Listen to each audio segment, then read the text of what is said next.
बिस्मिल्लाहिर्रहमानिर्रहीम। अस्सलाम वालेकुम। आप देख रहे हैं उर्दू विद उज़्मा। आज की इस वीडियो में हम मज़मून लिखेंगे जिसका उन्वान है हुब्बे वतन। प्यारे बच्चों, जब भी हम किसी उन्वान पर मज़मून लिखते हैं, हम अपने मज़मून को 3 हिस्सों में बाँटते हैं। पहला हिस्सा आगाज़, दूसरा नफ्सी मज़मून और तीसरा इख्तितामिया कहलाता है। तो आइए मजमून हुब्बे वतन का आगाज करते हैं। शायर ने क्या खूब कहा है, जन्नत से कहीं बढ़कर हंसी मेरा वतन है, हमसर है फलक की जो जमीन मेरा वतन है। हुब्बे वतन से मुराद है वतन की मोहब्बत। मोहब्बत एक फितरी अमल है जो हर एक दिल में अपने वतन के लिए मौजूद होती है। वतन से मुराद वो जगह है जहां हम पैदा होते हैं और परवान चढ़ते हैं। वतन बिल्कुल अपने घर की मानद होता है। हमारा प्यारा वतन पाकिस्तान है।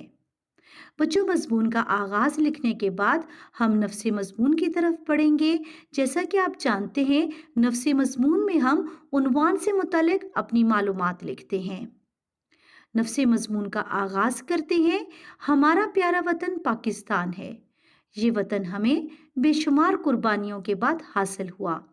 हम सब अपने वतन से बेहद मोहब्बत करते हैं। अगर हम इस्लामी तारीख का मुताला करें तो हमें पता चलता है कि तमाम नबी और पैगंबर अपने मुल्क से बहुत मोहब्बत करते थे। हमारे प्यारे नबी को अपने वतन मक्का मुकरमा से बेहद लगाव और मोहब्बत थी। जब आप सल्लल्लाहु अलैहि वसल्लम ने कुफार के जुल्म सितम से तंग आकर मक्का से हिजरत फरमाई तो आप सल्लल्लाहु अलैहि वसल्लम बहुत दुखी हो गए। आप सल्लल्लाहु अलैहि वसल्लम ने शहर मक्का से मुखातिब होकर फरमाया, तू मुझे दुनिया में सबसे ज्यादा अजीज है, लेकिन क्या करूं, तेरे बाशिंदे मुझे यहाँ रहने नहीं देते।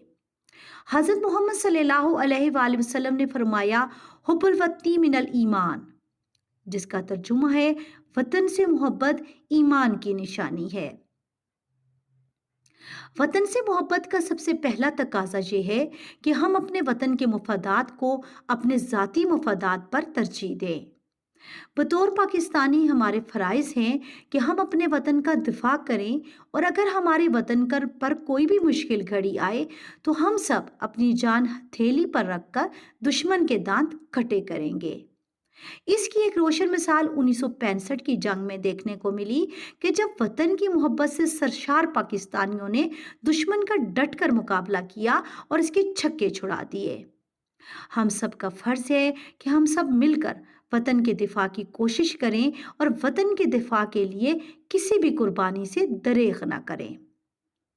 इसी तरह प्यारे बच्चों, बेवतन का तकाजा ये भी है कि हम अपने मुल्क की बनी हुई चीजें इस्तेमाल करें, गैर मुल्की मसनूहात के इस्तेमाल से गुरेज करें। अगर हम अपने मुल्क की बनी हुई चीज़ें इस्तेमाल करेंगे तो हमारी सनत व हरफत को फ़रोग़ हासिल होगा। हुब्बुल वतनी के जज्बे से सरशार कौमें अपने मुल्क की मसनूआत को तरजीह देती हैं। बच्चों, मज़मून का इख्तितामिया लिखेंगे, हम सब पाकिस्तानी अपने वतन से बेहद मोहब्बत करते हैं। हमारा फ़र्ज़ है कि हम सबसे पहले अपनी पढ़ाई पर तवज्जो दें, दिल लगाकर मेहनत करें और तालीम हासिल करने के बाद जिस शोबे में भी जाएं, नुमाया कारकर्दगी का मुजाहरा करें, अहले वतन के काम आए और अपने वतन की तामीरों की तरक्की के लिए कोशिश करें। अल्लाह ताला हमें अपने वतन से हकीकी मोहब्बत करने की तौफीक अता फरमाए।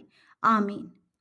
मैं अपने वतन से बहुत मोहब्बत करती हूँ। मैं चाहती हूँ कि मैं बड़ी होकर फौजी ऑफिसर बनूं ताकि अपने वतन की सरहदों की हिफाजत करूं। जब भी मेरे वतन को मेरी ज़रूरत पड़े तो मैं अपनी जान की कुर्बानी दूंगी और अपने वतन का नाम रोशन करूंगी। शायर ने क्या खूब कहा है, मेहनत सुबह शाम करें, दुनिया में पैदा नाम करें। प्यारे बच्चों, मुझे उम्मीद है कि आप उन्वान हुब्बे वतन पर म्यारी मजमून लिख सकेंगे। मेरे चैनल को सब्सक्राइब करें। उर्दू विद उस्मा। अल्लाह हाफिज़।